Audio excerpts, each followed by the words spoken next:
స్వచ్ఛమైన ఆవు పాలతో చేసిన ఏ టు ఘీ ఎలా చేయాలో చూద్దాము. ముందుగా పెరుగు మీద తొరక తీసుకొని మిక్సీ బౌల్లో వేసుకొని మిక్సీ ఆడుకోవాలి.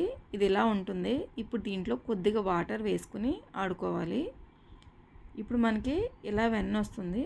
దీన్ని ఒక బౌల్లోకి తీసుకోవాలి. తీసుకుని మజ్జిగ అంతా పిండేసి ఈ ముద్దని ఒక గిన్నెలోకి తీసుకోవాలి. ఇప్పుడు దీంట్లో నీళ్లు పోసి 3-4 సార్ల పాటు వాటర్ వైట్ కలర్ వచ్చేంత వరకు శుభ్రం చేసి పెట్టుకోవాలి. ఇలా వాటర్ వైట్గా వచ్చేంత వరకు శుభ్రం చేసుకోవడం వల్ల స్మెల్ ఏమీ రాకుండా చాలా బాగుంటుంది. ఇప్పుడు దీన్ని ఒక బౌల్లో వేసుకుని స్టవ్ మీద పెట్టి మరిగించుకోవాలి. మీకు స్టేజ్ బై స్టేజ్ చూపిస్తూ ఉన్నాను చూడండి.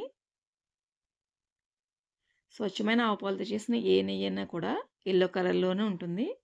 ఇలా మరిగించుకుని ఇప్పుడు దీన్ని వడపోసుకుంటే మన స్వచ్ఛమైన ఆవు నెయ్యి రెడీ.